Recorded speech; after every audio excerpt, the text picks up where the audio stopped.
noite a todos. É um prazer aqui estar apresentando pela primeira vez um trabalho num congresso específico sobre o Japão, tá bom? Deixo meu muito obrigado aí a todos, em primeiro lugar. E esse trabalho é composto por 2 integrantes.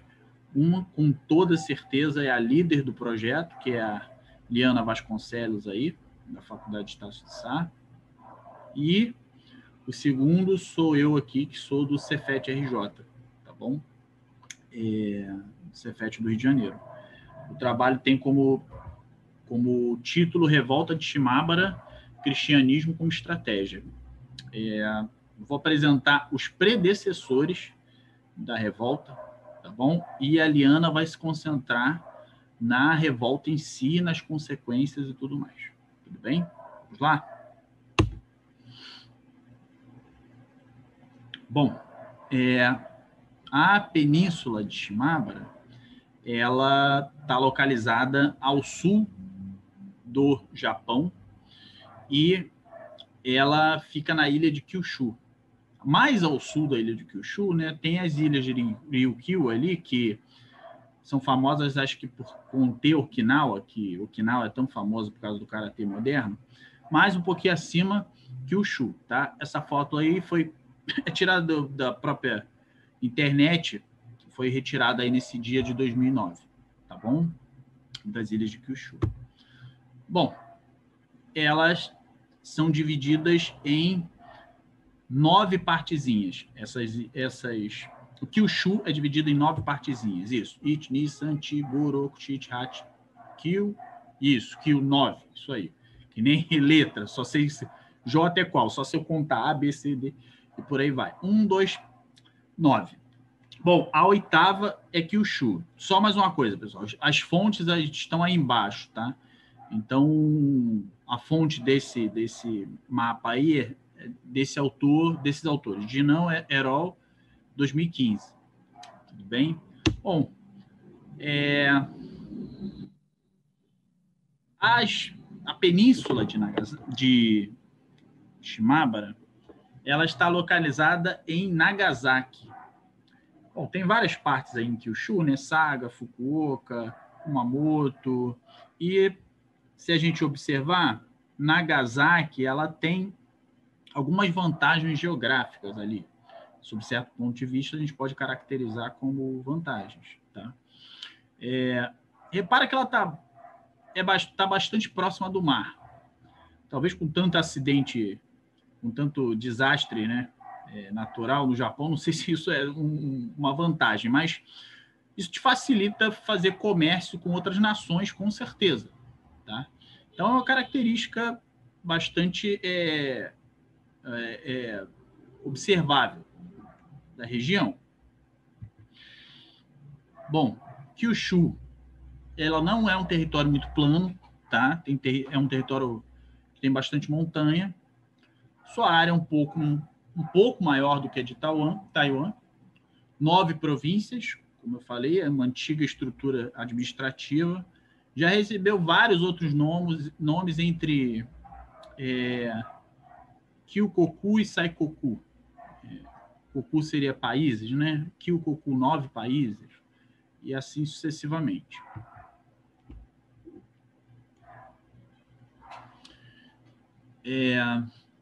Bom, tá aqui uma imagem desse castelo aqui, que é o castelo de Shimabara. Creio que a Liana ela vai falar mais afinco, mas parte do castelo, por exemplo, ele é reconstituído, tá? Tirado dessa fonte aí, desse livro, Kyushu Gateway to Japan, do Kobe. Bom, os precursores, a gente está voltando basicamente uns 40 anos antes da revolta, tá, pessoal? Bom, o que acontece? O navio San Felipe, ele desembarca em Shikoku, no Japão, carregando algumas coisas que a gente não sabe o que é, na verdade, porque uma fonte fala que é ouro, outra fonte fala que são armas muito poderosas, e por aí vai. Bom, Hideyoshi estava pretendendo fazer uma campanha na Coreia. E ele fica sabendo dessas preciosidades. né? Alguma coisa de valor para os japoneses eles tinham lá dentro. Embora os padres eles pregassem a ideia de que essa ideia de viver de forma simples e tudo mais, mas lá dentro se achou coisas que mais ou menos contradiziam o que eles estavam falando. E o Hideyoshi ele se fazia de bom ouvinte, né? Não, pode falar. Então a pessoa se relaxava e falava bastante.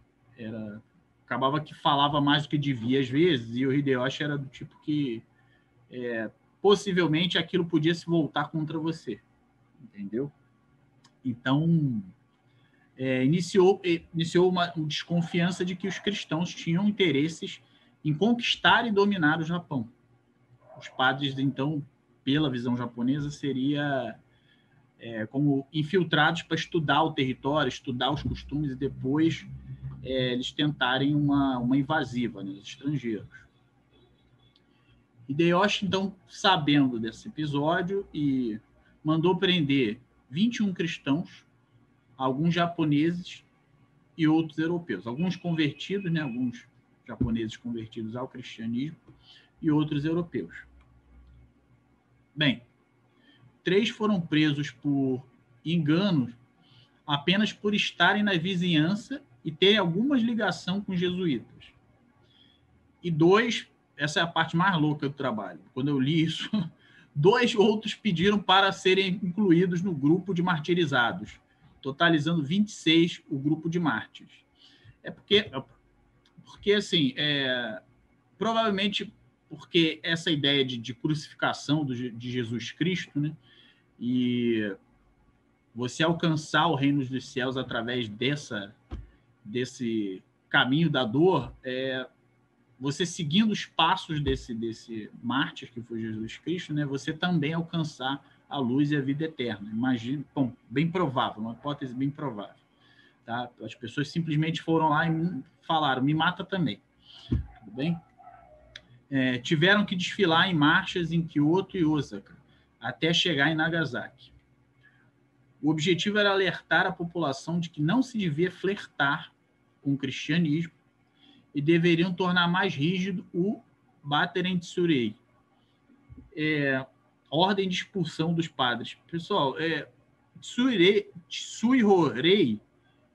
pesquisando, é essa ordem de expulsão, de evasiva, né? E Baderen, descobri que é padre, mas é o padre japonizado. Padre é difícil para eles falarem, então sai Baderen, tá bom?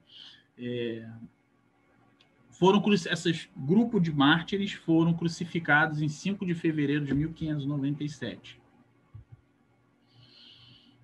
Bom, sobre os daimyos da região, o livro aqui é esse Japan Christianity, tá? E esse livro cita essa fonte aqui, Fukaya Katsumi Shimabara no Ren, tá? Então,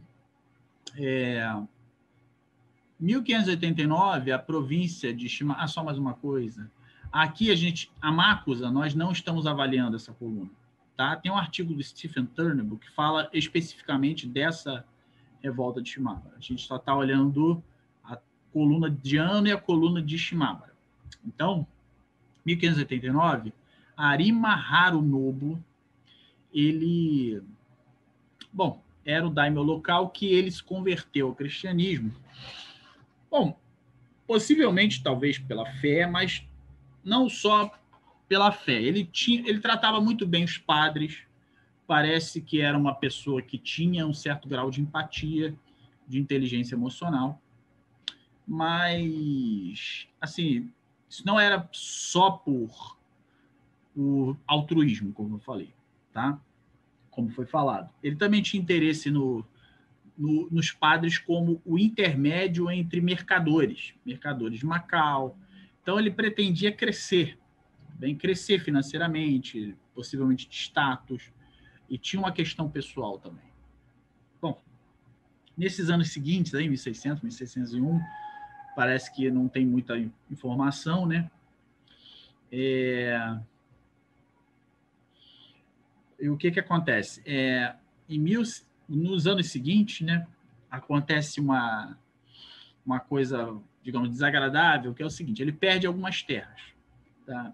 O Arima ele perde algumas terras e o Shogun, na época, ele estava afastado e deixou um braço direito dele para tomar conta da administração, que agora eu vou tirar uma colinha que eu esqueci o nome do braço direito. Paulo Okamoto. O Paulo Okamoto, então, junto com a Arima Harunobu, resolveram fazer uma coisa muito ruim, que é o Arima ele tinha perdido umas terras e estava num sentimento, bom, se ele queria crescer, né, fazer comércio e tudo mais, então você perdeu ao invés de ganhar, ele estava com um sentimento de perda mesmo. Então, nossa, eu sou muito alérgico, pessoal, só um minutinho. Então, através de subornos, o Paulo Okamoto e o Arima Harunobu resolveram tentar recuperar essas terras. Porém, o esquema foi descoberto. E aí o Paulo Okamoto foi queimado vivo para pagar aí pelo esse erro. E o Arima Harunobu, ele foi obrigado a cometer seppuku, mas não teve coragem suficiente e um servo o matou. Tudo bem? Então, teve essa transitividade aí, ficou depois da morte, né, do Harunobu, ficou sobre diversos tipos de poderes e tudo mais, e até que chegou na página seguinte, aí o tal do Matsukura Shigemasa, que não era cristão. Não era cristão e parece que não tinha inteligência emocional também, não estava preocupado com isso, estava preocupado quem tinha mais poder que ele, e quem tinha menos, ele simplesmente destratava. Né? Então, aumentava os impostos, desprezava os camponeses, e assim, tornou a situação bem desagradável. E as pessoas lembravam desse daimyo antigo, porque ele era bom para a região, tanto que a maioria das pessoas também se converteu ao cristianismo.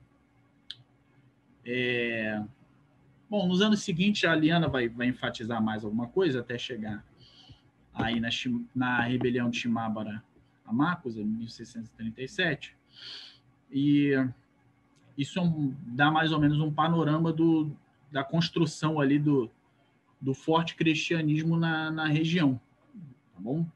Já no outro shogun, depois de Hideyoshi, que é o Tokugawa, começou-se a ter mais olhar para a região. Então, os Tozama, aqueles samurais que ele não confiava muito, ele mandava para aquela região, ele tinha essa preocupação com a geografia local, pois tem mais tendência à corrupção, a deixar entrar valores estrangeiros, que era o que não estava se querendo mesmo, estava querendo-se o isolamento, o sacoco, e isso daí. Nos 40 anos seguintes, o que aconteceu? Com os cristãos, aconteceu isso aqui.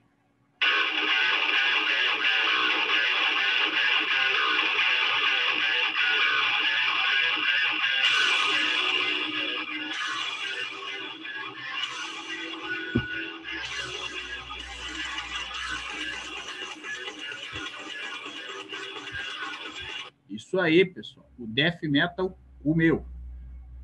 Perseguição para todos os lados dos cristãos. Tanto que gerou uma expressão, existe uma expressão só para isso, que se chama Kakure Krishna, que seria as pessoas que exerciam o cristianismo escondido.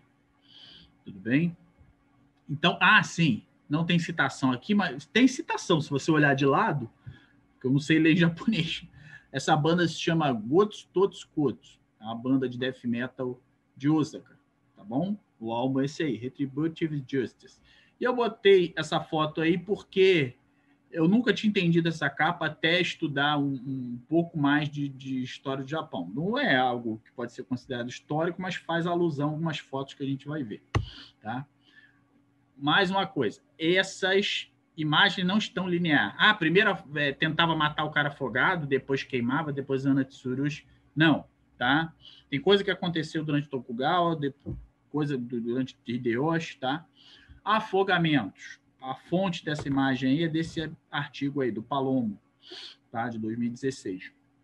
Bom, era uma tentativa, por exemplo, essa foto aqui fala que já tinham maltratado vários cristãos para ver se eles cometiam apostasia, que é renegar a Cristo, renegar a fé, né?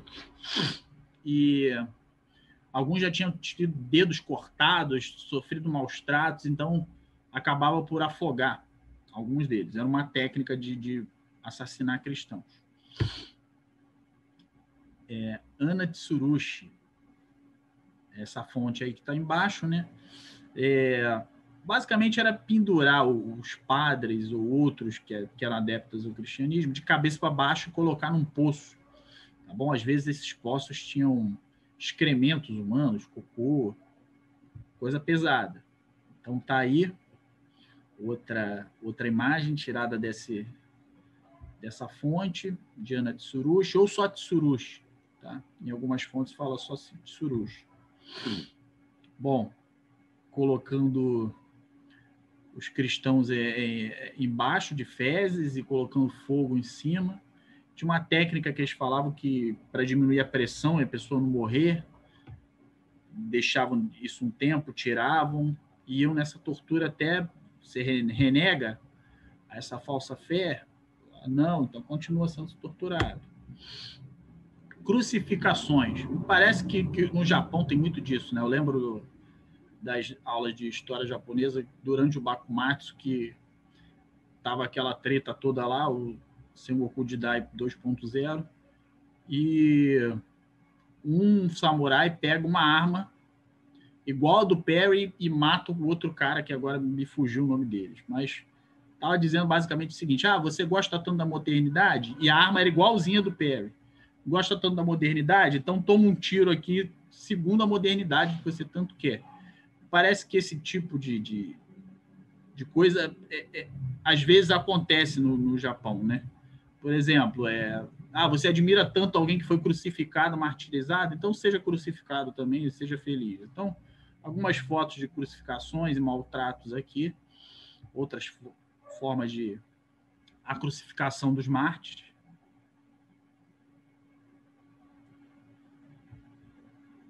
Essa imagem aí dessa fonte também é tirada do filme do Shusaku Endo, Silêncio. Tá? Decapitações era outra forma de extermínio dos padres e tudo mais. Ali no fundo uma fogueira, né? Mas aqui acho que o mais forte é a decapitação, o simbolismo de... observa suas cabeças, as cabeças ali todas juntas e as almas subindo para o reino dos céus, né? Mais das decapitações, também do artigo aí do Palomo, que já foi citado anteriormente. Bom, alguns eram queimados nas fogueiras, né?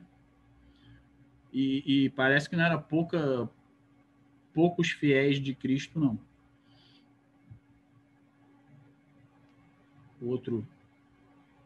Outra pessoa aqui sendo queimada na fogueira. Algo aqui que era, assim, talvez não agressivo para o corpo, mas para a alma do fiel, que era o fumier, que era você pegar essas imagens de Cristo, da Virgem Maria, e você pisotear. É uma forma de você dizer, olha, isso é desprezível. Realmente sua fé é desprezível. Tudo que você acredita é desprezível. Outra imagem de fumier. Essa marcha faria alusão também a um... Bom, a ideia principal é o seguinte, era exibir, passar esses padres e todos os fiéis aprisionados por várias cidades com uma propaganda anticristo, anticristã. Olha, o negócio aqui é sério, pessoal. Se vocês aderirem ao cristianismo, vai acontecer isso aqui. Vocês vão ser crucificados, vão ser... Então, era para tentar botar medo nas pessoas para que não seguissem esse caminho.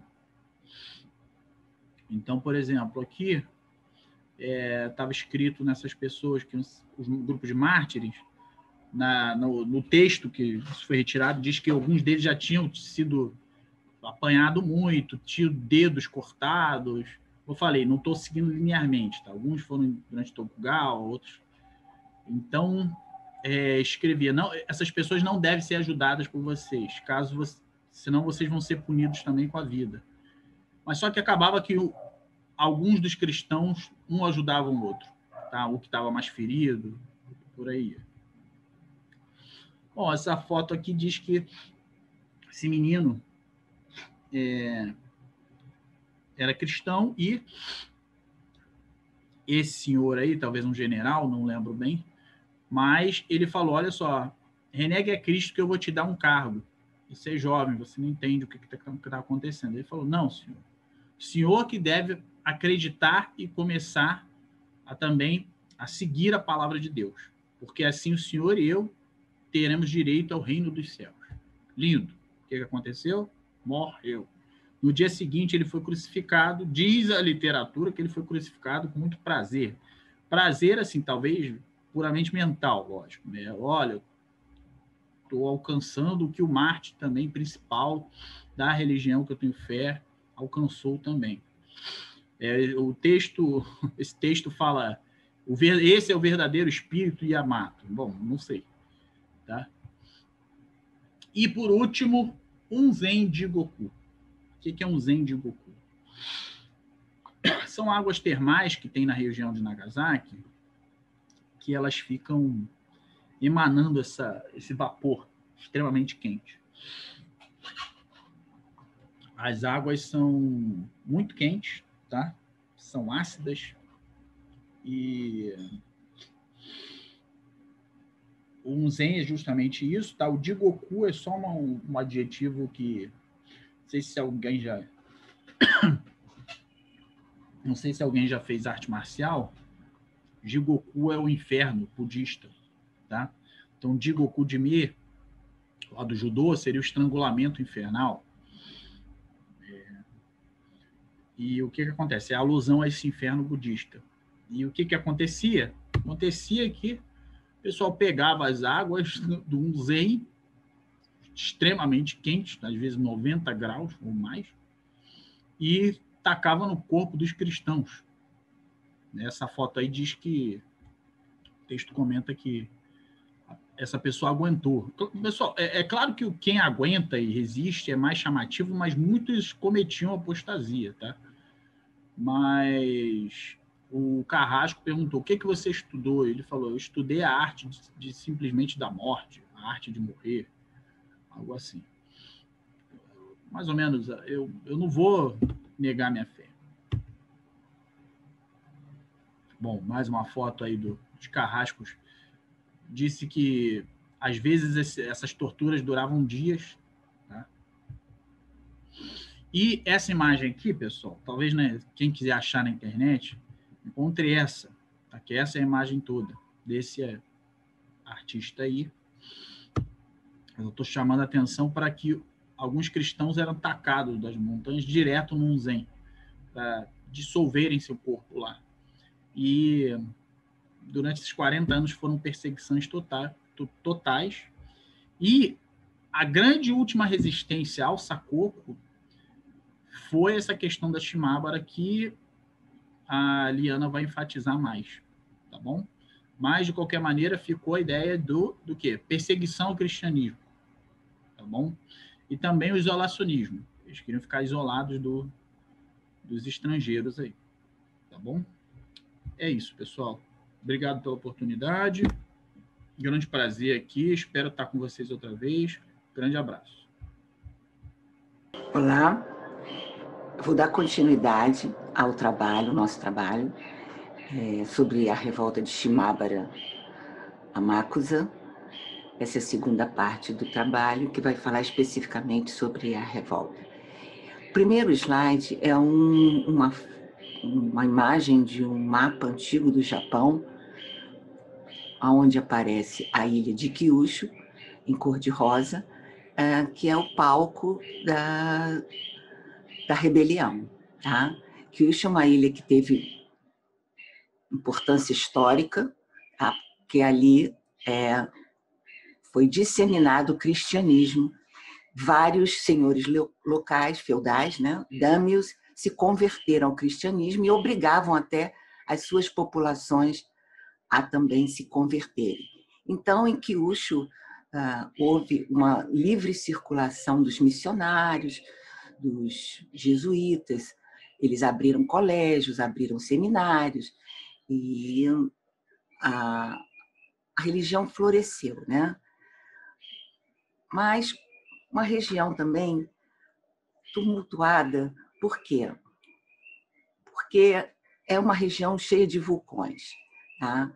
Então, nós vamos falar especificamente sobre a província de Nagasaki e sobre a península de Shimabara, uma península que tem uma terra pouco propícia ao cultivo. Então, às vezes, a população passava fome quando uma safra não ia bem, entendeu? Por vários motivos, falta de chuva, ou pragas, né? Então, assim, era muito difícil a vida de um agricultor nessas terras, porque são terras que têm um componente de vulcão, né? Então, não são muito férteis. Então, no segundo slide, nós vamos já exatamente para a região do conflito, tá? A península de Shimabara, ela tem um formato de um rim, tá? E atualmente ela se liga, tá, por ponte ou por ferry boat ao complexo de ilhas de Amakusa, tá? E aqui no meio, tem o Monte Unzen, que é um vulcão, e a sua última erupção foi em 1991, matando pesquisadores,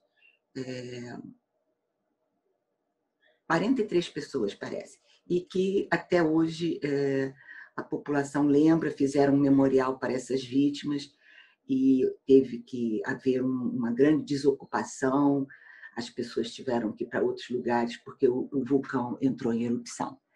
Tá? Então, nós temos aqui no meio da península o vulcão, né? Temos aqui o castelo de Shimabara e aqui o castelo de Hara. O castelo de Hara fica a 32 quilômetros do castelo de Shimabara e aqui o castelo de Hinoi. Então, o castelo de Harajo, tá? Foi o palco da última batalha entre os revoltosos e as forças shogunais. Tá? A península de Shimara Hanto, ela fica entre as águas calmas da Baía de Tachibana, tá? E o Mar de Ariake. Tá? Durante a rebelião, 14 mil pessoas saíram aqui de Amakusa, atravessaram de barco aqui para a península de Shimara para engrossar a hoste, né, dos revoltosos, né? Então, o Monte Unzen aqui no meio, tá? Hoje em dia é um ponto turístico, tá?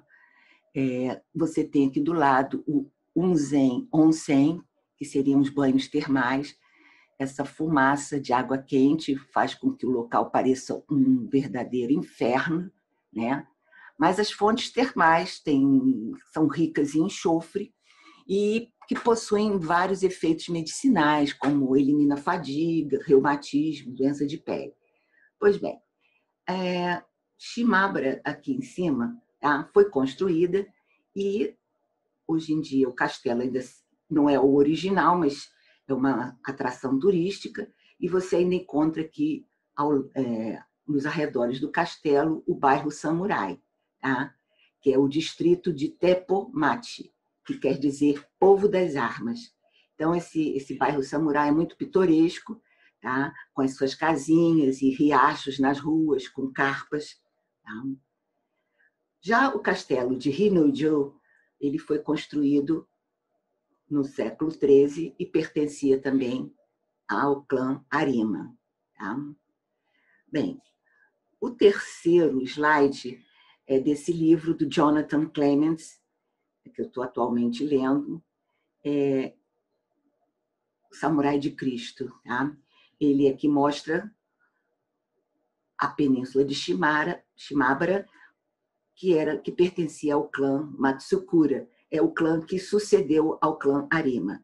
E aqui embaixo, as ilhas, complexo de ilhas de Amakusa, que o clã dominante era o clã Terazawa. Bem,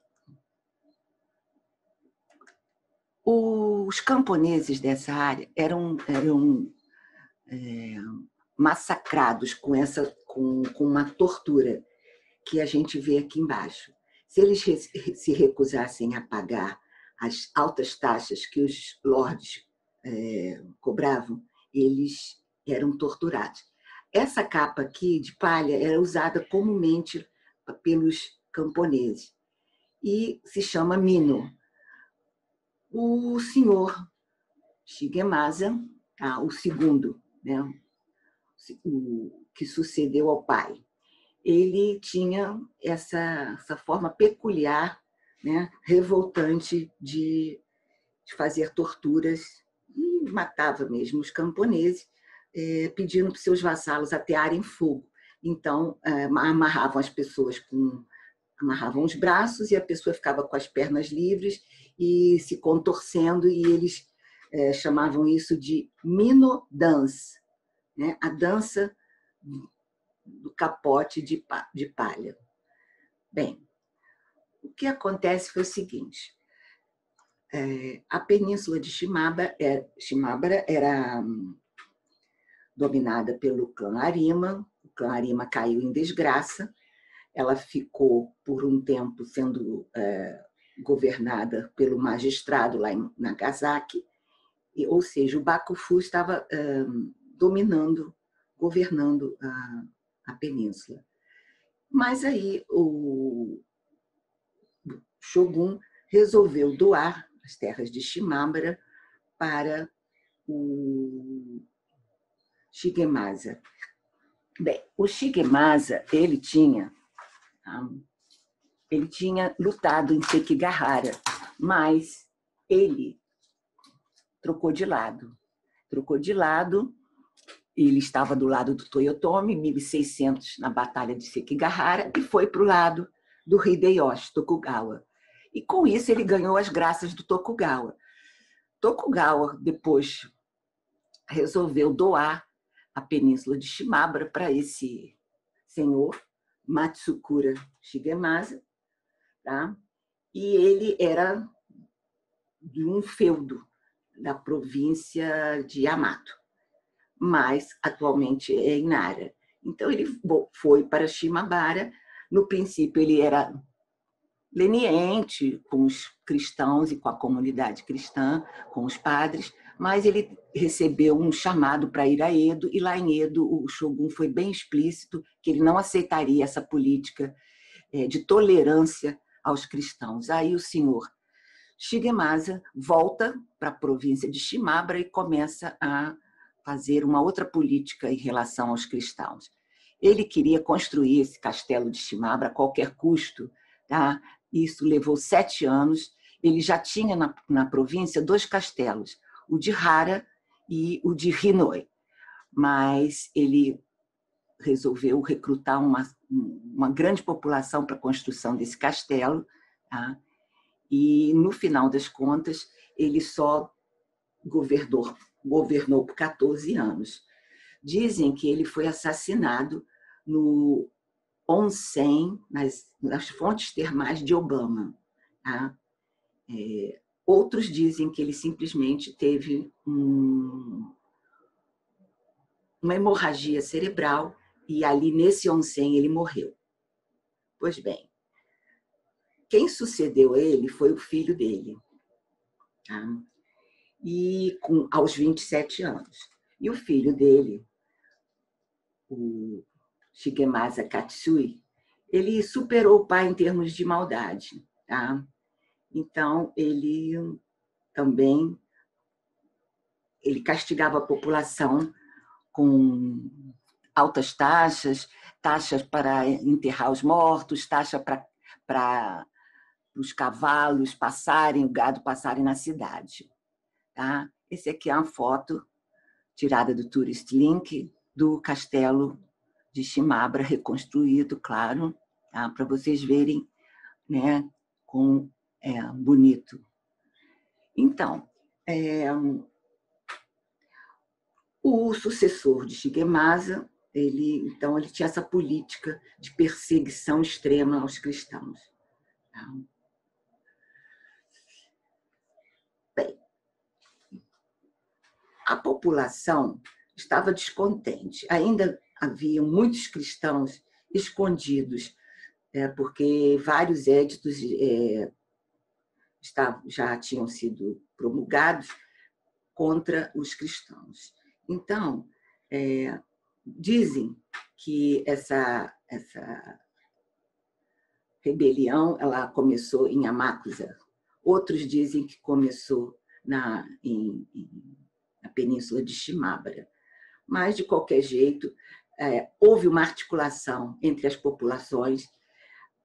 As forças rebeldes elas iam de cidade em cidade, convocando os chefes das aldeias, tá? Saqueando silos e depósitos, pegando essa comida, se apropriando dos grãos, né? Convertendo à força as populações, convertendo ao cristianismo, tá? Mas os líderes, os cabeças dessa rebelião, tá? Eram, com certeza, e todos os estudiosos provam isso, que eram velhos samurais, que atualmente eram ronins, porque pertenciam tanto ao clã dos Arima, quanto ao clã que governava Amakusa, tá? Konichi, que morreu, o senhor Konichi morreu na Batalha de Sekigahara. Tá? E aí, então, os samurais que pertenciam tanto a um clã quanto o outro, eles ficaram sem o seu senhor e, como samurais, eles foram obrigados a assumir trabalhos de fazendeiro, ficaram cultivando a terra. Mas, como diz, né, uma vez samurai, sempre samurai. Muitos deles tinham lutado na Batalha da Coreia e estavam na faixa de 50, 60 anos. Então, ainda tinham poder de elaborar técnicas e estratégias para uma guerra, para uma rebelião. E aí, eles primeiro tentaram invadir Shimabara. O senhor Shigemasa estava fora, ele estava em Edo, né? E o seu braço direito conseguiu combater esse ataque a Shimabara. Aí houve uma decisão do comando da rebelião para irem se aquartelar em Hara. Tá? E ali, para lá, eles foram. Hara era um castelo com um passado histórico cristão muito grande, né? Ele tinha sido construído pelo clã Arima, ele tinha sido inaugurado com a presença de padres, os padres tinham abençoado esse castelo, tá? E foi um castelo construído para finalidade de guerra. Então, ele não era um castelo para ostentar status, não. Ele era um castelo construído, foi construído no tempo da invasão da Coreia. Tá? Então, quem eram esses rebeldes? Os rebeldes, na verdade, eram uma classe heterogênea de pessoas. Teria aqui os moto-cristãs, que são os cristãos originais, que pertenciam à confraria desde o tempo dos jesuítas, os Tashi-Kaeri cristãos que retornaram à fé, ou que os seus ancestrais, ou eles mesmos, fizeram apostasia, e os convertidos à força, os Muri-Narimono. Tá? Também tinham importantes chefes de aldeia, como eu falei, velhos samurais que lutaram ao lado dos dâmios no período Sengoku Jidai, na Coreia, ronins, camponeses, mercadores, pescadores e artesãos. Tá? E muitos desertaram, porque tinham sido convertidos à força, entendeu? Estavam com medo das retaliações do shogun. E aqueles que desertaram testemunhavam que haviam grupos que não se falavam dentro do castelo, não se falavam entre si. Havia uma hierarquia dentro do castelo, tá? E teve um caso de um samurai, ex-samurai, na verdade, ficou um Ronin, ele tinha lutado em Sekigahara, o nome dele era Yamada Emonsaku, ele também tinha dotes artísticos, então ele também participou no desenho, né, da bandeira dos revoltosos. Ele elaborou um plano para sequestrar o líder espiritual dessa rebelião, que era um rapaz dos seus 17 anos. Então, ele elaborou um plano para sequestrar, ele foi descoberto e foi sentenciado à morte. Mas ele não morreu porque as forças shogunais chegaram e acabaram com a rebelião, então, assim, ele se salvou. Mas houve muita deserção, assim, os dados falam em termos de 10 mil pessoas. Tá? 14 mil saíram do complexo das ilhas de Amakusa. 14 mil. Tá? E foram se juntando a populações de outras aldeias e, no final, quando eles estavam em Hara, calcula-se que eram 37 mil revoltosos. E as forças shogunais eram em torno de 125 mil. Então, a proporção era de um revoltoso, né, um rebelde, para 3 soldados do shogun. Bem, essa é a bandeira, tá, idealizada por aquele samurai que traiu o líder espiritual da rebelião. O líder espiritual é esse rapaz aí, ao lado, a figura desse rapaz, com as mãos em oração, trazendo o crucifixo e se vestindo à moda ocidental. Tá? Essa é uma idealização, tá, do Shiro Amakusa, botando ele com a pele muito branca, roupas ocidentais. Tá? Ele, na verdade, ele é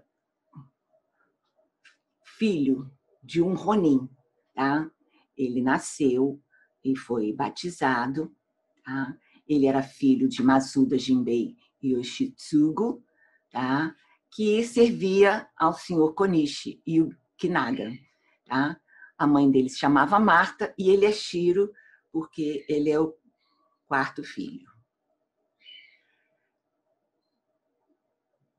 Depois que o Konishi Yukinaga morreu em Sekigahara, o pai dele tornou-se um Ronin. O pai dele, então, ele ficava servindo aos interesses dos padres e dizem que ele também era um dos cabeças da rebelião, né? Mas o filho, várias lendas se espalhavam de que o filho tinha poderes sobrenaturais, que o filho era o cumprimento de uma profecia de que um padre tinha feito há 26 anos atrás, de que ia surgir alguém para mostrar realmente o reino dos céus, enfim. Então, eles ressuscitaram essa profecia e botaram o Shiro como se fosse o cumprimento dessa profecia. Então, várias lendas sobre Shiro. Aqui ele está, uma estátua dele segurando um pássaro. Então, tem uma lenda que diz que ele conversava com os passarinhos e os passarinhos chegavam e pousavam na mão dele. Inclusive, colocavam teve um que colocou um ovo e o ovo abriu, e aí dentro do ovo tinha uma mensagem, entendeu? Bem, ele teve outros nomes também, Jerônimo, Francisco, Matsuda Shiro, Tokizada. Aqui, esse quadro eu gosto muito desse artista, do Takato Yamamoto, tá? Onde mostra ele no meio da batalha. Então, essa revolta, ela começou em Shimabara, né? E foi terminar em Shimabara, lá no castelo de Hara. Tá? O Matsukura, ele desmontou o Matsukura pai, tá? Aquele que herdou, não herdou, mas ficou com o domínio de Shimabara. Ele desmontou, assim que ele assumiu o feudo, ele desmontou parte do castelo de Hara, tá? O Honmaru, que é a principal citadela, e mandou transportar essa estrutura até Shimabara, 32 quilômetros. Hara, então, perdeu sua função política como centro do território, mas ainda era uma importante estrutura estratégica militar. Como eu falei, ele foi construído para a guerra em 1604, durante a campanha da Coreia, pelo clã Arima. O clã convidou os padres para irem viver dentro do castelo e ofereceu pagar todos os custos para que a igreja se estabelecesse dentro do castelo. E o castelo, na sua inauguração, foi abençoado pelos padres. Tá?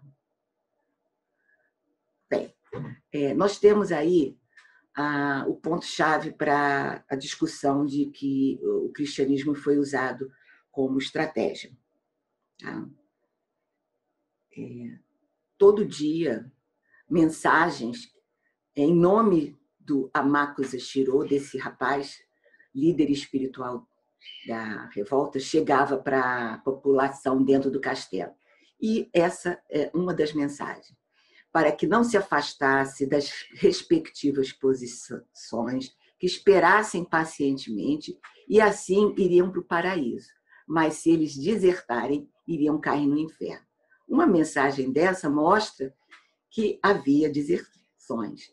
E aí um discurso, uma retórica católica, né, cristã, de paraíso, inferno, obediência, né? Ele também, não só mensagens, mas ele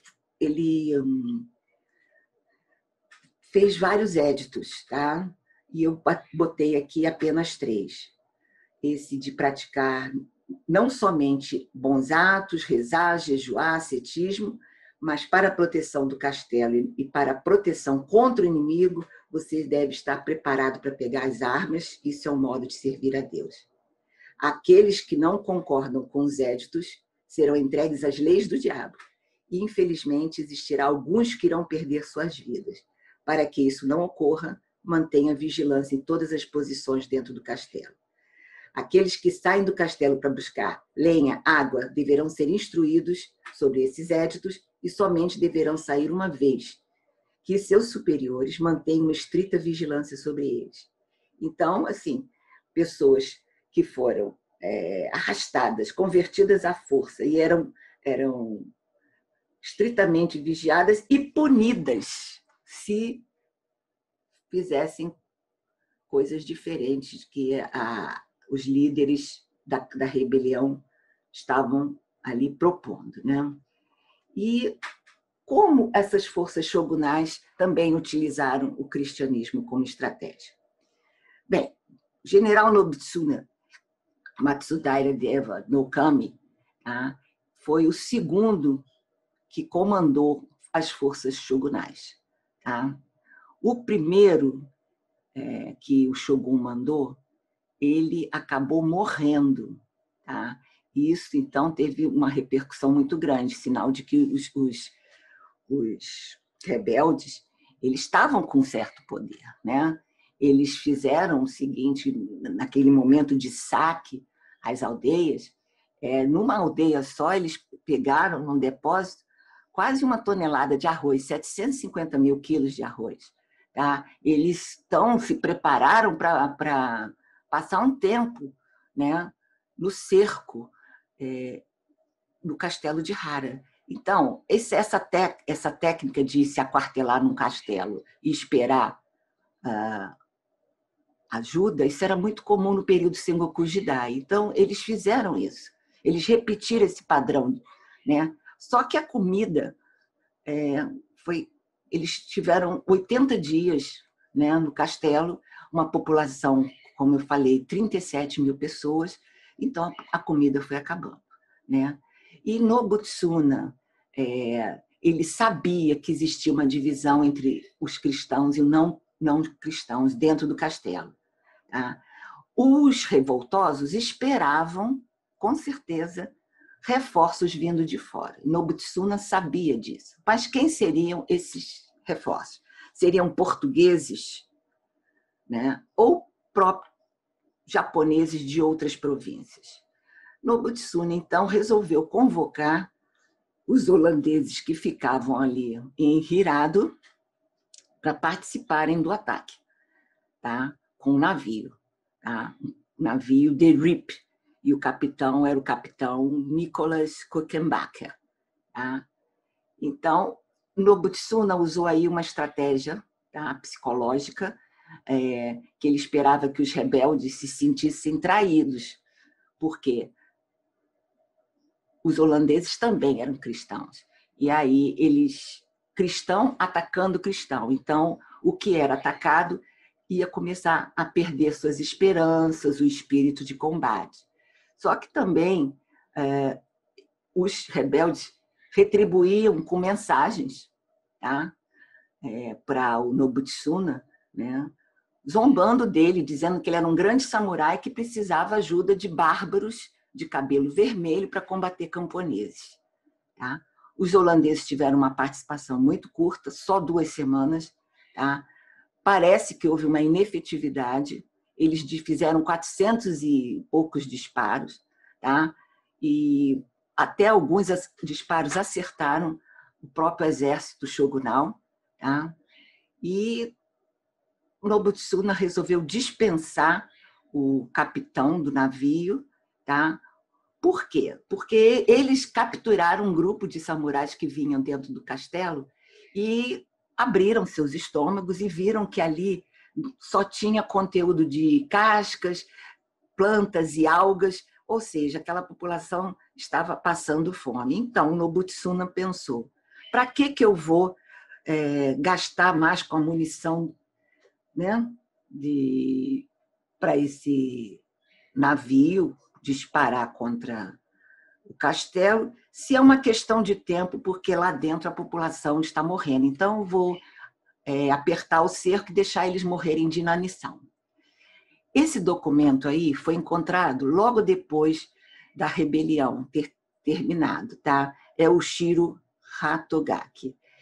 Esse documento são os éditos escritos supostamente em nome do Amakusa Shiro, tá? E esse documento, então, foi entregue para um clã, esse original foi mandado para Edo e a cópia ficou em possessão do clã. Tá? E esse documento foi descoberto, foi trabalhado a partir dos anos 90. Tá? Então, é uma coisa assim, mais ou menos nova, de que existia, tá, todo encorajamento por parte dos rebeldes, né, da liderança dos rebeldes, para que a população não se despertasse, não fizesse não se dispersasse, né, e não fizesse também deserções. Né? Então, acontece que depois de 80 dias, tá, as forças shogunais arrebentaram, né, as forças defensivas do castelo, entraram e massacraram todos, homens, mulheres, crianças, velhos, sem piedade. E aqui está uma foto, uma imagem de um samurai que cortou a cabeça de Shiro, tá? E levou a cabeça de Shiro primeiro para Nagasaki, depois lá foi exposta para todo mundo ver, e depois foi para Dejima, onde era um local onde os portugueses ficavam, e tem uma ponte que liga Dejima ao continente, e ali a cabeça de Shiro e da família dele foram expostas. Tá?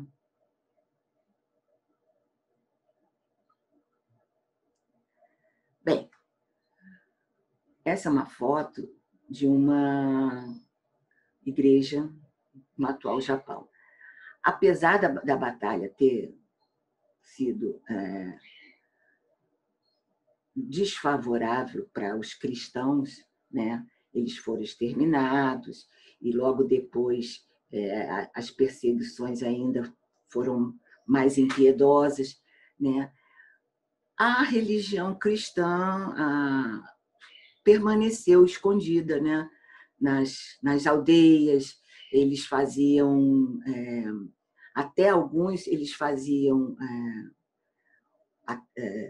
o ritual do fumier, pisavam nas estátuas, nas plaquinhas, né? Onde tinham as imagens de Nossa Senhora, a imagem de Cristo, eles pisavam e conta-se que eles chegavam em casa, pegavam aquela sandália onde eles pisaram, queimavam e bebiam aquelas cinzas como uma forma de expiação, porque eles sabiam que eles com medo, eles faziam o fumier, mas eles pediam perdão a Deus por ter feito esse pecado. Vocês sabem que o japonês não entra em casa nem de sapato, né? Então, assim, pisar na estátua, na imagem do Deus, para eles era realmente uma coisa muito ruim. E alguns faziam isso, enganando, né? Enganando os líderes, né? O governo, de que eles não iriam mais seguir o cristianismo. Mas, mesmo assim, existe até hoje populações que são cristãs no Japão. Aqui mais uma foto da igreja, tá? E aqui é uma forma deles ocultarem a fé deles, através de estátuas ocas, onde eles colocavam terços ou crucifixos. Aqui é uma imagem que parece uma deusa budista, a deusa Kannon Sama, que seria a deusa da misericórdia, mas, na verdade, é a representação para os Kakuri Christian da Nossa Senhora. Aqui mais uma foto de Nossa Senhora. E aqui também a arte japonesa de representação. Tá? Então, é uma religião que permaneceu, apesar de todos esses percalços durante séculos. Tá? E aqui, nossa bibliografia, basicamente, eu estou falando sobre a tese da Nadia Croft, tá? Deus Resurrected. Tá? É uma tese que foi feita em